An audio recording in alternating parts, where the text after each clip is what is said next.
Hello YouTube, Dave here again. Welcome to a new pickup slash new game stuff video. This is going to be a long form video, so maybe not necessarily in terms of overall length, but I'm going to be recording this over the course of a few months. So at this time that I'm recording this section, it is in April of 2024. So I'm probably going to have all of April, May, and possibly June as well. For this video, just rather than trying to keep everything set aside, I want to start putting things up on shelves or start using things in my own home game, stuff like that. So we're going to start off with some items that were sent to me by Paizo. Now I've already done a product showcase video that featured some of these things in it already, but I still want to have it as its own sort of separate new game stuff video here. So we're going to start with number 200 of the Pathfinder Adventure Path series with 7 Dooms for Sandpoint. This is a self-contained single issue adventure path, which is actually a rather thick issue here. So this is like double the size of a standard adventure path installment, but this is for levels 4 through 11. And this actually kind of lines up really well with my Crown of the Kobold King adventure path that I'm currently running, or adventure, I guess it's not an adventure path, but the adventure that I'm running, which I will be wrapping up relatively soon, probably within the next couple of game sessions. And my plan is to move on to this one here, because with a few modifications, this adventure path can still work with the story that I'm trying to tell with the Crown of the Kobold King, or where I want that story to sort of go next. So anyway, 7 Dooms for Sandpoint.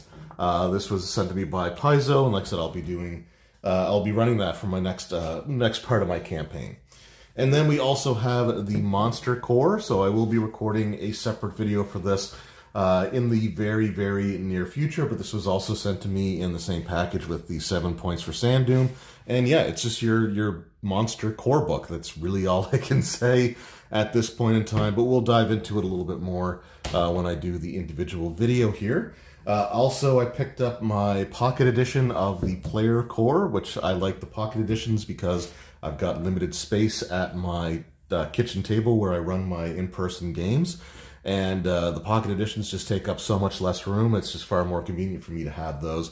I'm also contemplating at this point pulling the trigger on ordering the 2 pocket editions for Pathfinder 2nd Edition that I'm currently missing, being the Bestiary 3 and the Treasure Vault books. So I will probably, you'll see in this video when it's finally done, if I ended up actually doing that. I don't know if you can hear the squeaker there, but we also bought our puppy a new stuffy. It was actually like a dragon, which looks kind of cool, but it's got this really loud squeaker in it, so I apologize for that. But yeah, Pathfinder 2nd Edition, some new stuff there. So the first 2 items were sent to me. This one here I actually purchased myself. Also, we're going to have at least a few DM's Guild purchases here, so they're print-on-demand service. The first is a Gazetteer for the BX D&D that I've been looking at for years now, and I finally decided to pull the trigger. This is the Elves of Elfheim, or Alfheim, however you want to pronounce that. So this is the Elf Gazetteer for D&D Basic Expert. I do want to get the Dwarves of Rockholm and the Orc. There's an Orc one, I think, as well, and the Shadow Elves. And that might be enough for me to consider the collection complete, but who knows? I do love BX, and yeah, some of these Gazetteers, I just absolutely love them. So yeah, this is something that I definitely wanted to pick up for myself. So I got that from DM's Guild. And there's a link to DM's Guild in the description below if you're looking for PDFs or just D&D related stuff, print on demand. They have all that there. There should also be a link to DriveThruRPG, which is like the parent page that DM's Guild is an affiliate of or comes from, which has all kinds of stuff on there as well. Some really cool things. Another thing here that we picked up that I ordered recently, this is the Dragonbane Monsters Standee set. So from cat people to chimeras, fairies to frog people, hippogriffs to hydras, and many more. So these are the cardboard standees for the Dragonbane Bestiary. So I'll be looking forward to, I'm going to be recording a video for this very, very, very soon as well. And then finally, for this portion of the video at least, we were going down to the South Shore, and we always I like to stop into a game. So I think it's called Lancelot Games. It's in Mahone Bay in Nova Scotia. Just because, like, whenever we're going through that area, which we don't do too often, but I always like to stop in. And they had something that I've also been considering pulling the trigger on. And my wife was like, if you get this, would you be, like, do you want that? And it's like, yeah, I kind of do. So she ended up actually buying this for me. And this is the Dungeons & Dragons Onslaught. So this is their latest D&D miniature skirmish game.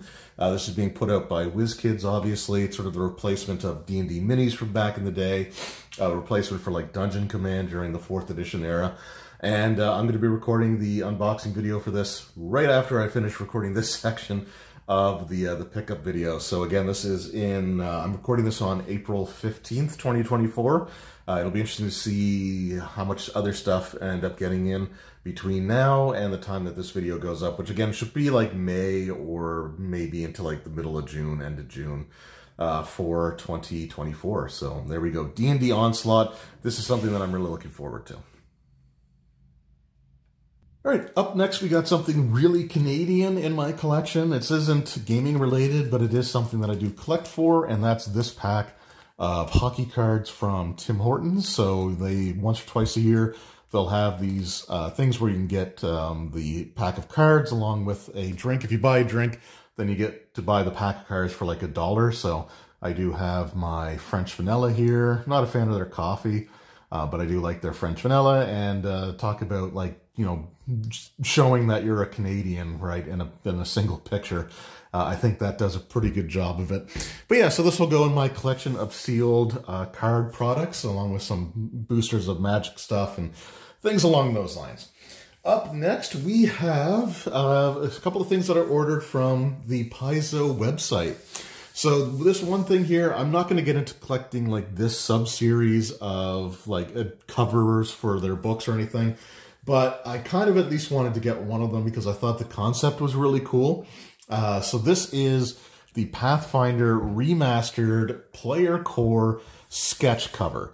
So this is kind of like their like game store exclusive type of thing, although you can order it directly off of their website. And yeah, this was done, the Player Core and the Game Master Core were made available to local game stores on like a 2-to-1 ratio. So for every 2 copies of the regular Player Core that the store ordered, they could get 1 copy of the sketch cover, which they, you know, Paizo did get some feedback on, and they've actually changed that. So with the Monster Core, and I think any of these sketch covers going forward, the game stores can get them on a 1-to-1. So for every like regular cover that they get, they can also get the sketch cover variant.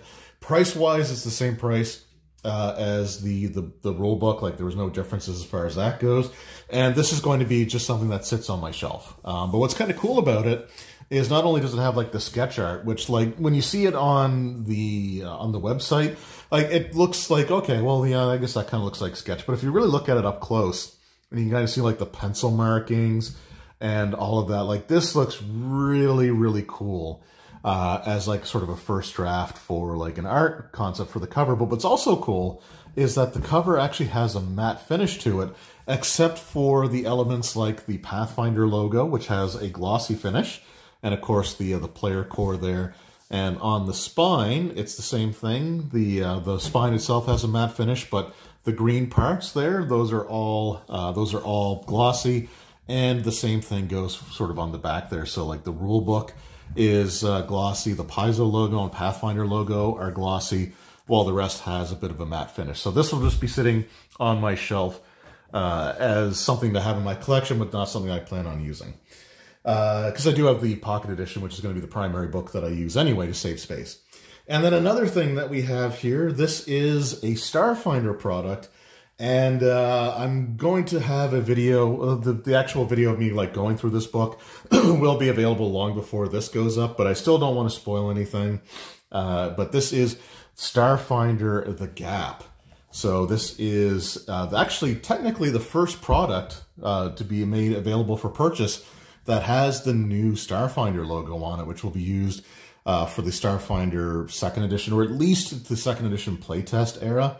But yeah, The Gap. So this is about a section of the universe's history where there's just like a 300-year period where there's just no records of any sort of events or knowledge, like even creatures that would have lived in the pre-Gap and post-Gap era don't know what happened during, like, their memories are completely lost. And my puppy is barking, so I think it's a good time to cut this section of the pickup video short. So anyway, the Gap, the Pathfinder sketch cover, and some hockey cards, the latest additions to my collection as of around the 20th of April when I'm recording this section of the video. So up next for pickups, I'm recording this on May the 1st, I believe. Yeah, May the 1st. These are things I ordered from DM's Guild as well, so I had already shown like the Elves of Elfheim. But I ordered this a couple of weeks after that, I want to say, 2 or 3 weeks after I ordered that other thing. And they finally arrived. These are print on demand, and these are items that I've both put in and removed from my cart on the DM's Guild site probably 10 or 20 times over the course of the last few years. There just always end up being something else that I thought was more important to have or more timely to have, or I was able to use my built-up credit for and get it for nothing, or very little, just paying for maybe a little bit towards the shipping. But I finally decided to say the heck with it and pulled the trigger on these two things. So the first item here is Vault of the Dracolich. So I've wanted to get this for a while now. So these are both like D&D Next era products. So they're both 2013. So that was during the playtest period between the end of 4th edition and the release of D&D 5th edition. This was for the June 2013 D&D Game Day. So I do have the 2006 Game Day stuff. I've shown that before. I actually was able to participate in that one, and I bought a copy of the module, a pack of the minis, and really enjoy having that in my collection. That's where I actually have the character. The character that I played in that is the namesake of this channel. So really cool stuff, and yeah, I just absolutely loved the D&D Game Day stuff. I don't know if they've really done anything official like that since then. If they did, it would be like Adventurers League modules, which, I don't know. But these used to be things that were sent to the store with like a map included, and I think it shows the map here is just 2 separate pages. But you got like the handout here, and then you have the map. The gameplay map there is just a couple of pages printed off at the back of the adventure. But these were, like I said, these were always just really cool little things to have. And I've put this in and taken it out of my cart so many times. I finally just said, the heck with it, I really just got to go for it. And then the next item here is sort of on the other end of the spectrum. This is a pretty thin module, meant to be played in a couple of hours at your local game store. But this, I want to say this was like a season of their organized play during the playtest era. This is a hefty book, The Ghosts of Dragonspear Castle, an exclusive D&D Next preview.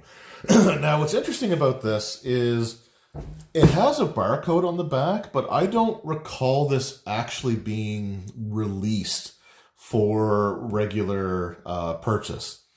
Now, fully admitting at this point in time, there were no game stores in my area, or at least none that I wanted to give my money to. But I don't recall this ever being released. If it was very limited. Again, I think this might have been a season of their D&D. It wasn't Adventurers League, but they had their organized play system that they were doing, and there was like Encounters and Lair Assault. I think were the 2 things that they kind of had going on at the time. So this might have been like a season of their D&D Encounters stuff. But anyway, this is just a really, really cool book. And I'm going to try to do this in such a way that I can actually... Again, it's kind of an awkward position that I have to record in here. But anyway, we've got just a really unique presentation to this. It's designed like it's actually done on on like actual like graph paper or like loose leaf paper. You got like highlight stuff there. This was 2013, but I don't know if it gives, yeah, August 2013. So we had June 2013 and we got August 2013. So about a year before the release of D&D 5th edition here. You got a foreword from Chris Perkins. And I'm not going to go through everything here, but again, I just love the presentation of this. You got some sketch art, you've got some like post-it notes attached throughout. It's just a very unique style. That'd be really cool to see them do something else like this going forward. Like just, again, something that just looks like, you know, it's meant to be almost like from somebody's scribbler or notebook or whatever you want to call it. Do you guys call them scribblers in the US, or is that a Canadian thing there? And you've even got some like old school like AD&D inspired artwork in here as well.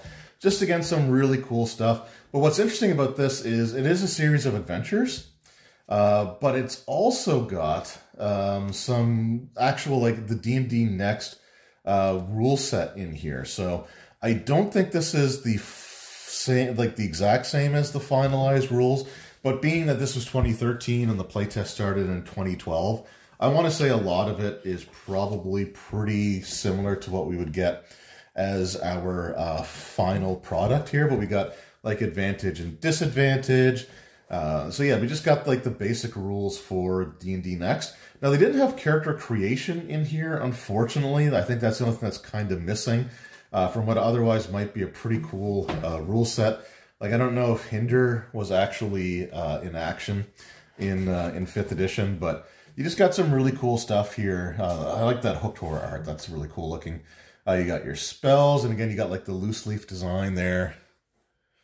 Just really, really cool stuff. Yeah, again, oh, yep, there we go. The Emrakul, the Chaotic. Yeah, oh yeah, that's some classic artwork there. But what we do have is we do have some pre-gen characters, along with some creatures in here. And again, I love the old school artwork for some of these things there. That's definitely from 3rd edition, but just done as like line art. We got like the Chimera, the Centaur, the old Carrion, the classic Carrion Crawler. Oh man, like I had this for a few days, but I honestly haven't looked at it very closely. And oh man, this is just such a cool little look back. Just some awesome stuff there. We got some giants. We got our gnolls, goblins, the hag straight from the 3rd edition monster manual. The Invisible Stalker, which, you know, there's no artwork for it, but I want to say that this box down, or this blank area down here, is very much inspired by the Invisible Stalker artwork from the 2nd edition AD&D Monsters Manual. We got the Lich, Lizard Folk. I love Lizard Folk. We're getting, I shouldn't say we're getting close, but we're about halfway through, a little over halfway through the Savage Tide campaign. And after that, I am looking to run a short 4th edition campaign, probably one that I designed myself. And I think Lizard Folk are going to play a big role in that. We got the Orog, the Red Wizard of Thay. We got the Shrieker, Skeleton. I don't think Beholder was in here, was it? That is unfortunate if it's not. Devils, Beetle, Basilisk. Yeah, I don't. Beer. No Beholder, unfortunately. But that's okay. And then towards the back here is where we've got our pre-generated characters, which takes you from levels 1 all the way through level 10. So I want to take a look mostly at the fighter, because that's the one I think I know the best. So first level here, we've got your abilities, Dark Vision, Dwarven Resilience, Proficiency, Second Wind, military rank for their background. Okay. It doesn't look like they have their combat style. Okay, so this is definitely not finalized rules. So it's got the attack bonus, getting a +2 bonus to any attack roll with a weapon which you have proficiency. The bonus is included there. So that's interesting. That's kind of like, I want to say like the duelist style that we would get, I think is a +2 to hit. Or it might be +2 damage. There was one that gives you like a plus to hit, but it's for a specific weapon type. So here it's actually for everything. Improve critical. Okay, so that's kind of like the champion style there. Defy death. If you roll a natural 15 or higher in a death saving throw, you regain 1 hit point. I don't think that's in 5th edition.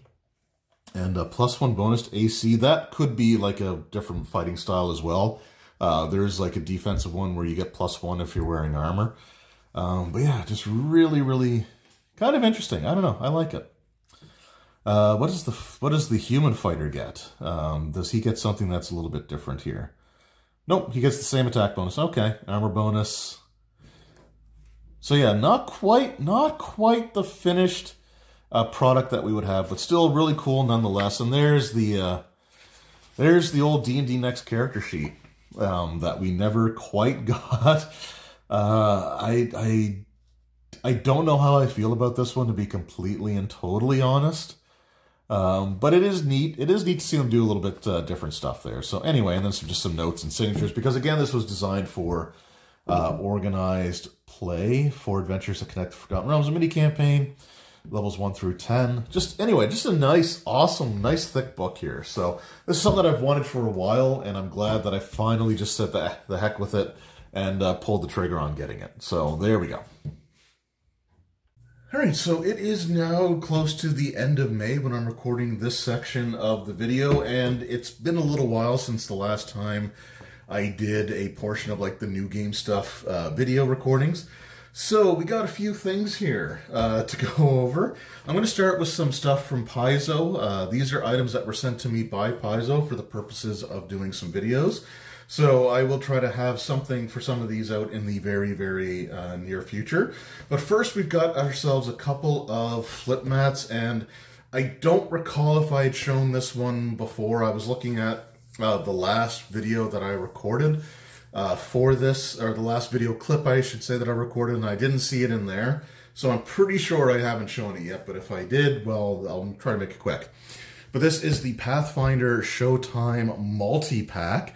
So this has an assortment of like venues where you could have like some sort of performance going on. You've got like an auditorium, you've got like a coliseum type of thing there. That could also be like an auditorium, so you got the platform there. You do, of course, have a tavern in a snowy kind of tundra location, and what looks like it might be some sort of like temple or amphitheater. No, I think it's like a temple there. But yeah, so kind of neat stuff here. So a few different locations to show. Okay, 2 sides combined to show a grand theater. Okay, so that's what we got there. If you hear my puppy making noise, he's crawling under the bed in the spare room that I'm using to record that. So anyway, so the Showtime multi-pack, I actually really like the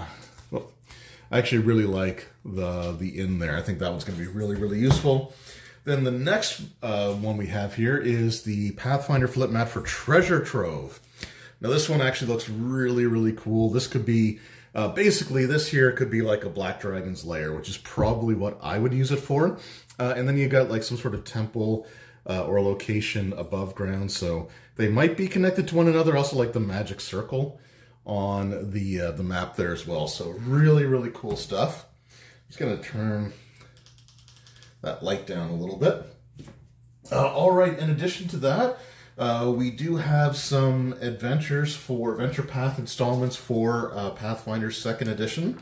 I haven't had much of a chance to look at these yet. There's been kind of a lot of stuff going on, but I'm going to take a look at these sometime in the next week or so, at least from the time that I'm recording this. But we've got Wardens of the Wildwoods Adventure Path, installments number 1 and 2. So we got Pact Breaker, and then we've got Severed at the Root.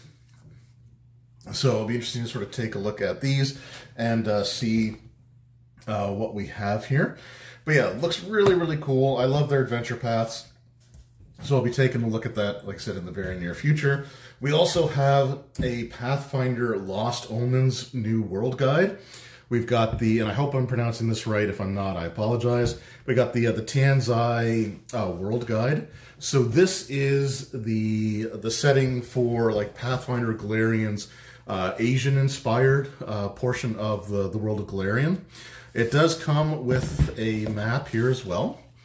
And the map is held in place by a little, it's like sort of like a dot of like the rubbery glue stuff that peels off really easily. So we got like the continent there. It's single-sided, there's nothing on the other side there. But it does come with the map, and it's not perforated. You don't have to try tearing it out of your book, which is great. The only thing is that if it's left on a little bit too long, then it does leave a little bit of a stain where the sticker was. I don't know how it's going to show up on camera, but there's just the slightest little bit of discoloration right there, which is where it was stuck onto the back. But other than that, I still prefer that over having rips and tears in the poster. So we got that. And this is a really cool world guide again as well. Something that Paizo does really well is just give you all kinds of wonderful flavor here. You've got a new sort of pantheon. I like this guy here, Sun Wukong. I hope that's pronounced properly. Because this guy, I think, is sort of based off of the Journey to the West story, and he reminds me a lot, or just like the monkey with the pole arm there, the staff, that reminds me a lot of Goku from Dragon Ball, like the early Dragon Ball version, where he was based off of like the same kind of character from, I guess it's folklore. I don't know a lot about Asian culture. I really apologize for that. But it's still really cool to see, again, like their version of Goku in there. I think that's really, really neat. And again, each location has some really cool stuff here. So let's just find, we got Hongul here. It tells you what types of ancestries you might find here. So catfolks, giants, humans, kami, which I think there's some sort of, I can't remember if they're like the, like what Ogre Magi would end up like becoming or being renamed to. I could be wrong on that. You got the Kitsune, which is like a fox-like ancestry. Ogres and Samsarons. Again, not quite sure on that. A lot of things got renamed in the remaster. But it gives you some information here. So this is the home of the Horse Lord. So raising and having like well-pedigreed horses would be a part there. It gives you the geography information on each location, as well as my favorite parts of these are actually a day in the life and a year. Or a day in Hongul or a year. So each section sort of gives you that information. It just sort of gives you an idea of like the day-to-day, some of the customs or some of the bigger holidays or stuff might be, or what parts of the year these individuals might be more active in. Really, really cool stuff. It also gives you a pronunciation guide, which is great because I suck at pronouncing anything. I try to say things phonetically, which often doesn't work, and people are really quick to harass you online if you have the audacity to say something incorrect based off of whatever they think it should be. It's something that I've had a lot of vitriol thrown at me because of the way I try to pronounce things. I'm just never good with names. It's just an issue that I've always had. So, you know, unfortunately, it's just something I have to deal with, and it's just a game, so let's not take things too seriously. There's also a depiction of, like, what the culture's like, some of the different faiths that you might have there, so including some of the standard Golarion deities are also worshipped in this region as well. You've got the government and important faces, so you have the names of different NPCs, and then cities and locations with a little bit of information that might potentially spark some adventure ideas there. But a really cool book. So yeah, definitely if you're interested in running a more like Asian culture, folklore, mythology themed campaign, but you want to do it using Pathfinder 2nd Edition rules, this is a great book for that, obviously. But there's so much flavor in here. Like, there's a little bit of rule stuff. There are some creatures and things included in here as well. But most of the book is just flavor text. So if you wanted to have sort of an Asian-themed region in your homebrew game, regardless of what campaign or rule set that you're running, this book is fantastic for that, because so much of the book is just world building and flavor. So it's one of the great strengths, I think, of the Lost Omens books in general, is that they are useful and can be implemented into all manner of role-playing games, not necessarily just Pathfinder 2nd Edition, but obviously they're designed primarily for that. So we got the Tianzai World Guide. We've also got, and this just came in today at the time that I'm recording this, again, we're near the end of May. We also have Howl of the Wild. So this was sent to me by Paizo, and I want to make that, clear that they sent that to me. But man, like, oh my goodness. So this is my first time actually opening this book. I literally took it out of the box that it was shipped in and came right downstairs to record. But that is awesome. Like, that's the entire world there. And most of the campaigns take place kind of in like this portion here, like not even going as far south as that. It's like the inner sea region there. I'm pretty sure that's Absalom Island, or where Absalom is. If the name is not Absalom Island, I apologize. I'm not super up to snuff on the world lore, but this book I was really looking forward to because it is filled with all kinds of like new ancestries. And again, it kind of looks like it has almost like a textbook or field guide kind of approach to it, as if it's written from the perspective of maybe a scholar or maybe even these specific individuals. But again, you get some really cool stuff here. You got your fish people, like I guess Kuo-toa might be what they were in a different role-playing game. A lot of stuff, like I said, has been renamed for Pathfinder, but man, just really, really cool. I'm not going to flip through every single page individually, but you get all kinds of stuff. You get new archetypes, you get new, all kinds of great stuff in here. Just, again, a really, really cool book, and I guess we get some new creatures in here. Oh, I think this is a version of, just recently in my 3.5 D&D game that I'm a player in, the DM had one of these like dressed Drakon or whatever they're called. In 3rd edition, they were like the eyeless creatures that use like sonic blasts, and I think this is just the Pathfinder version of that. That's really cool. Yeah, just awesome stuff there. Some cool creatures. Got the shark there with the goblin shark, yeah, where its jaw can actually like roll out, which is kind of gross. But anyway, awesome stuff. A really cool looking book. Again, I love the, I hope they keep doing this because this is awesome. This actually, like Starfinder books would have something on the inside covers. So this is something that I hope sticks because that's really, really cool. All right, the last item sent to me for review and something that I can't wait to dive into here. It's another Starfinder hardcover adventure path. So standalone book, but this is 184 pages. And the Mechageddon, I think says it all. So this is an adventure path where the player characters pilot mechs. So if you are into like Mech Warrior or BattleTech or any of that stuff, because I think there's all kinds of different kinds of it. This is a Starfinder adventure path where you are mech pilots. It goes with the, I think Tech Revolution book was the one that introduced mechs into there. So your mech warriors fighting like kaiju monsters. This is just awesome. And again, it looks like they also implement flip mats maybe into their adventure path stuff. So really, really, really, really cool stuff. Absolutely love it.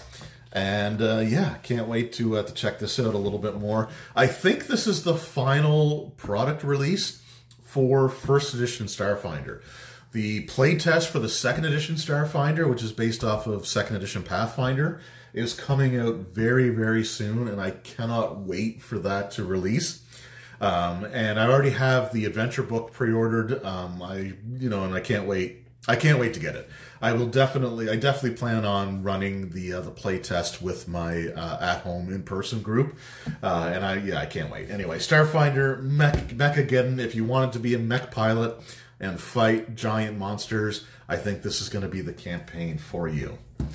All right, one last Paizo-related product, but this is something that I picked up myself. Currently, I am missing 2 of the Pocket Edition books, one of which I have ordered from Paizo's website. It's just going to be shipped with an upcoming shipment once it gets ready to go out. So I did it a little bit too late for it to be included in the box that had the Mechageddon and Howl of the Wild in it. But I also had in the month of May is my birthday. So the Kohl's or Chapters, Indigo, whatever you want to call them, the online bookstore, the major book retailer in Canada, sent me a 20% off promo code that I could use once in the month of May because that's where my birthday takes place. So I ordered a book that hasn't shown up yet at the time that I'm recording this, so I'm not going to spoil it now. It'll appear a little bit later in this video, probably in the next clip. But I also ordered the Bestiary 3 Pocket Edition. So I was missing that and one other, and then my Pocket Editions for Pathfinder 2e will be complete. We're just waiting for things like the Monster Core and some of those other ones to become available here. But again, it's just the Bestiary 3, but in Pocket Edition form. I love these because it makes running my games so much easier because they take up way less space than the hardcovers at my table. So yeah, I'm stoked to have that finally in my collection. All right, and then up next, another, it's an RPG product, but it's not a tabletop RPG, it's a video game RPG. And what it is I picked up the re-release or the remake of Paper Mario The Thousand Year Door for the Switch. And where I ordered it from, which is GameStop in Canada at least, it comes with this paper sleeve. This is just the cover art from the Switch release version of it. I'm not going to bother taking it out because, truthfully, the game's in my Switch upstairs. But what I love about this is that the other side and the spine are based off of the GameCube release, which I also have. So this is the way that I'm going to be displaying it, with the spine sticking out with the GameCube, Paper Mario. A fun thing to note as well is that in Japan, the GameCube cases were the same size as what the Switch cases are, and they would have these like slipcovers. So really, really cool stuff. I already have 3 of the Crystal Stars, and I just got this yesterday. I've been playing the crap out of it, but an awesome game. One of my favorites for the GameCube for sure. And then the final thing that I have for a pickup, this is something that was kind of an impulse purchase, but I was scrolling through Facebook, and there was a post for a major discount for your first couple of boxes of Dungeon in a Box. So this is like a monthly subscription service where you get a bunch of stuff, and it's designed for 5th edition D&D, so you get like an adventure booklet and some other goodies as well. I'm going to be doing an unboxing video, so by the time this video comes out, I will already have this like unboxing video. Will probably have been out weeks ago, but it came in at the end of May, and I'm interested to see what's inside. So that's it as of the end of May 2024. Again, I'm probably going to go until the end of June, maybe July, before I wrap up this video and just put it out as one lengthy, beefy, new game stuff video. But yeah, some awesome stuff here, and I can't wait to see what else comes in the near future. All right, so to finish off this massive months-long pickup video, today a lot of stuff came in, so I think it's a good time to call it the finale. There's still a few things that I have ordered, one item which will probably show up hopefully any day now, but the tracking information and the amount of time it's been taking for this item to arrive has been painfully slow, so I'm not going to bank on it.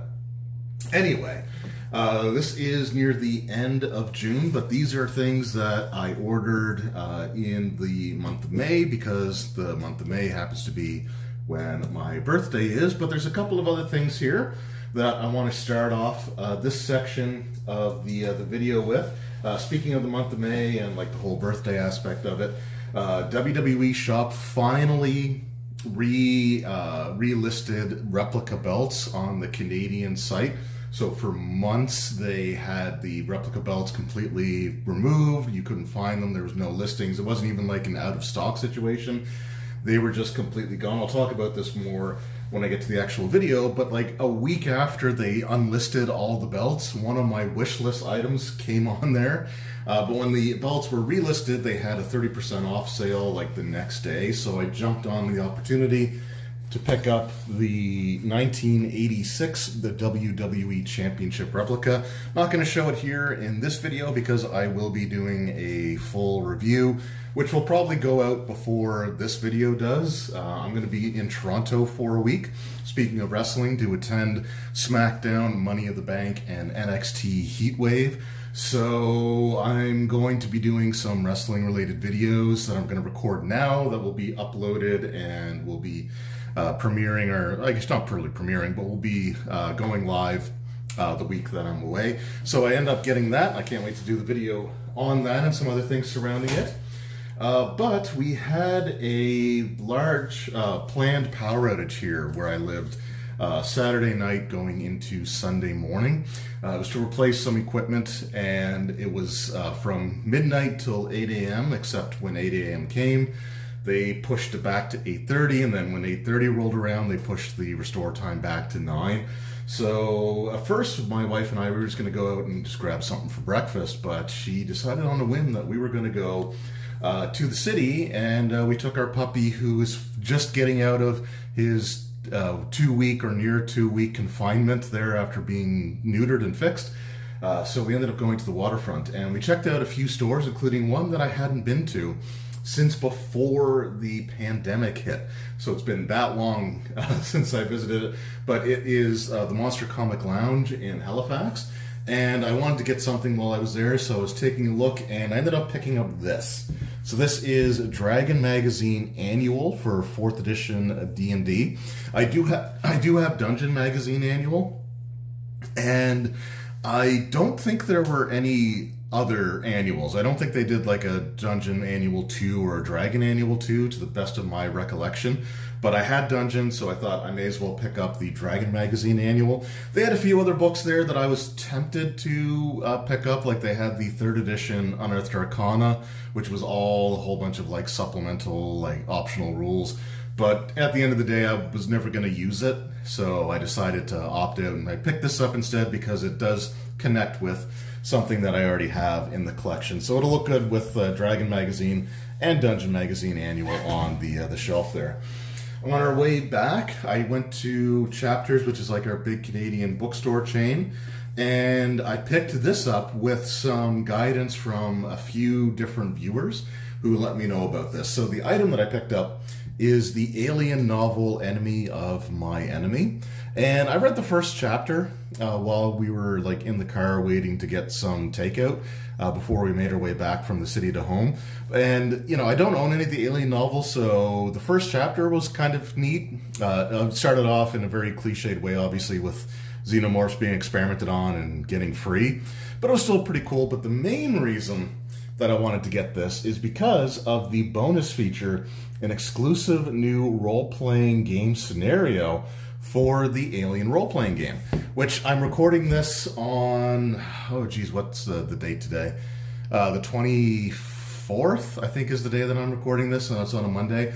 On the Saturday, on the 22nd, I actually ran an Alien role-playing game scenario for a local board game group. They have what's hopefully going to be quarterly get-togethers, and it was the first time that we really did a role-playing game. I only had a couple of players, but it was a lot of fun nonetheless. I do plan on running something when they have another one in the fall. But yeah, this is really, really cool because you get like an actual scenario for the Alien role-playing game. And it is similar to like what's in the core rulebook. So it is a single act adventure scenario, whatever you want to call it. It's not like a full 3-act like box set adventure, but it's still, you know, you still get a few, you know, decent number of pages dedicated to it here. So like this is, that's the thickness of the section with the scenario in it. And then you get an advertisement for the starter set, which is one of the best starter sets that I own in my collection. So awesome stuff there. Now these next two items I have already like done a video on, but I don't think I mentioned them in the new game stuff or the pickups video. So this is of course the Vecna Eye of Ruin, and I still will be doing a video discussing the changes that I would make when running it. I've seen a lot of people's like thumbnails and stuff discussing this adventure, and it is what it is. I like the adventure concept, and like I really would look forward to running this. But when I run adventures, even for like the last well over a decade now, like 12, 13, 14 years, I've run, even when I run published stuff, I still modify it based off of what I want out of a game and what I think my group will have more fun with. And it's always recommended just to do that anyway, like to change and modify things to make it better for your group. But I'm going to go through those changes, obviously. But again, Vecna is one of my favorite villains, and it's this. This is still a really cool framework for an adventure, and there's some really good stuff in here. Just a few modifications that I would make, and I'll go over those, like I said, in a separate video. But that is the Vecna Eye of Ruin. Now, this next thing is, holy crap. This is something that, again, it was like a birthday treat to myself. This is the making of the original Dungeons & Dragons 1970 through 1977. This is part of the 50th anniversary of the Dungeons & Dragons role-playing game. And this thing is freaking massive. Like, just, you know, for comparison, here's the Vecna book, like right next to it there. This thing is absolutely insane as far as the size goes, but it looks like it's going to be well organized because there's color-coded sections here, and each section also has their own fabric bookmark, which is really, really cool. This has the like original draft of what would become Zero Edition, or the original incarnation of the Dungeons & Dragons game, which was an expansion of their chainmail tabletop strategy game, miniatures game, whatever you want to call it. But yeah, this thing is absolutely insane. And actually, truthfully, I thought this was going to be a box set. Because I saw like images of this on like a shelf, and it looked like it was the side of a box. So I thought it was like going to be a box set, which would have smaller booklets maybe inside. But nope, it's just one ginormous book here, and I'll be doing just a flip through here. I'll be probably recording it as soon as I'm done this section. It's still obviously in the wrapper, but my God, this thing has got some serious heft to it. But yeah, we're making the original Dungeons & Dragons in 1970 through 1977. I ordered this from 401 Games in Toronto, and I'm actually going to be visiting 401 Games when I go to Toronto in just a little over a week's time from the time I'm recording this, which is kind of nuts. But anyway, we'll move that off to the side. Give myself a little hernia while I'm at it. All right, up next, something that I want to get back into a little bit, because I do have at least a friend that's into this kind of stuff as well. I showed it or talked about it when I got the D&D Onslaught box set, which I still want to give a try to. But this is from Free League. Again, I ordered this off of their website. So this is something that I purchased myself. This is the Mutant Year Zero Zone Wars skirmish game from Free League. So this is like a miniature tabletop skirmish game. It's not like warband, like armies or stuff like that. It's just kind of like more like a warband type of concept. But yeah, this looks really, really cool. So this is the starter set. So Skirmish Mayhem in the Mutant Year Zero universe. This is, like I said, the standard box set here. Now, the miniatures that come with it are not actually painted, but they have what's called a sun drop coat of paint. So they're basically like just painted like a different color for each faction, or whatever you want to call it.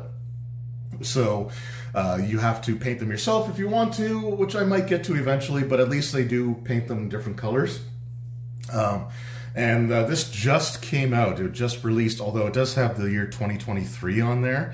I want to say that they may have done a Kickstarter for this, so the Kickstarter may have been may have been like may have gone out in 2023, but it is just something that just released here in June of 2024. So that's the base game, but I also picked up Robots and Psionics, so I can potentially have up to a 4-player game. So this is an expansion, which does require the core set, which is what this is here. But yeah, you get Psionic characters and you get some robots. So again, really, really cool stuff. I'll be doing unboxing videos for these as well. And I'll be putting those out over the course of the next few days here as well. So I got a few things I'm going to be recording as soon as I'm done this section of the video. But yeah, pick this up. I ordered this from Free League's website. All right, to finish this video off, we have some stuff from Paizo.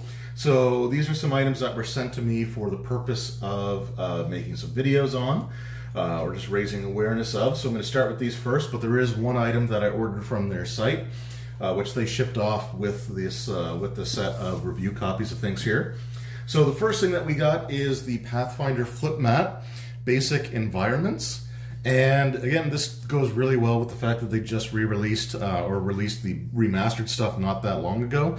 So these are some just basic terrain maps for you to use for like a plain setting, more of like a desert location, a frozen wasteland, and I think that's kind of more of like a marshy or swampy type of location there.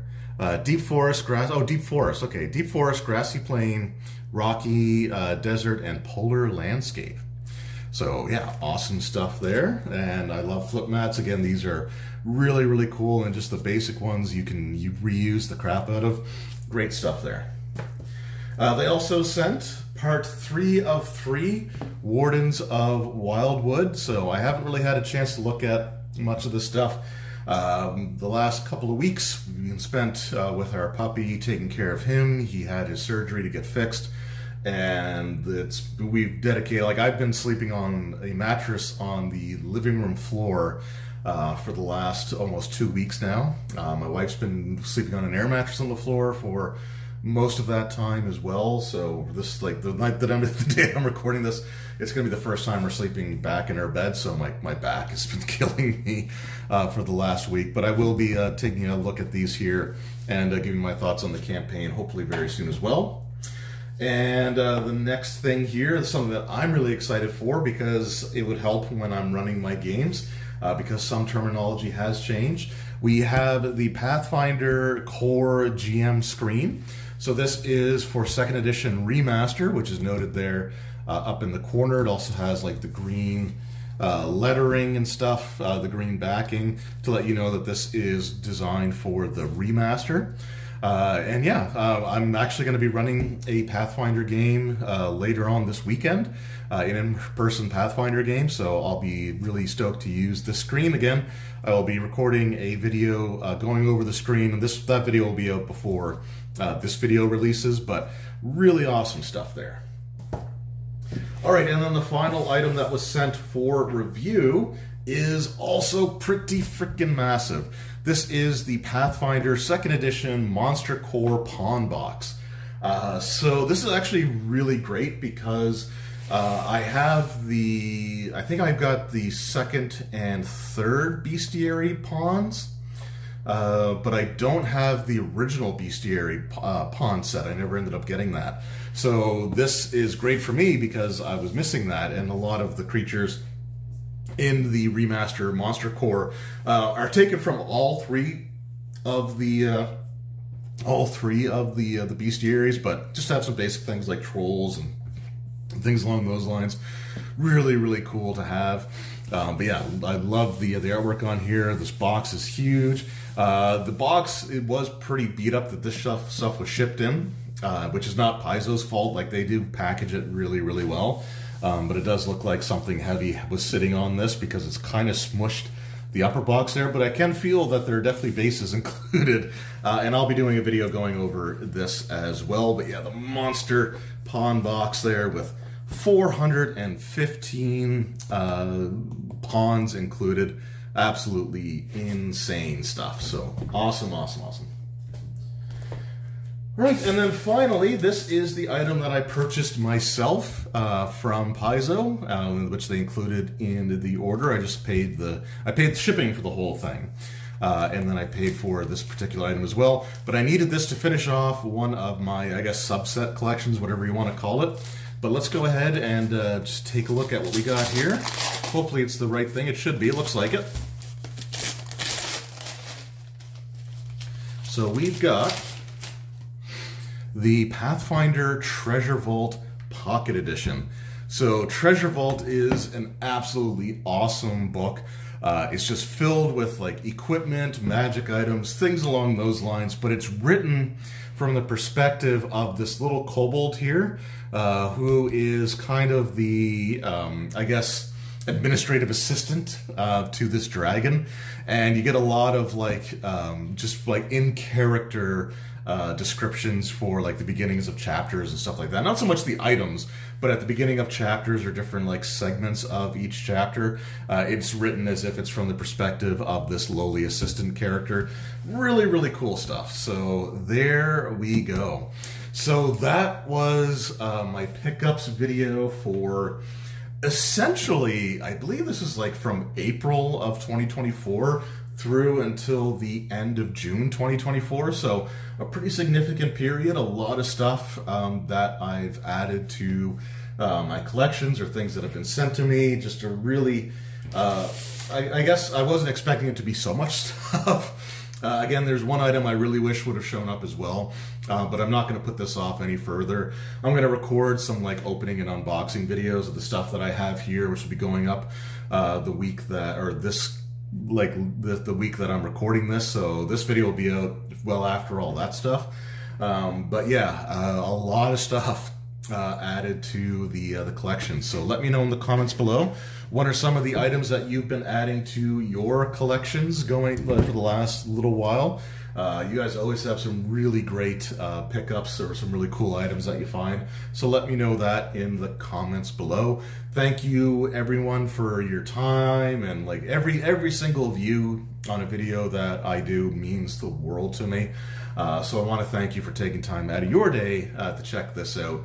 And I hope you've watched some of the unboxing videos, opening videos, or like first impression videos that have come as a result of this months-long pickup video, or whatever you want to call it. Anyway, thank you all so very much for your time. I truly appreciate it, and I will see you in the next one. Until then, take care.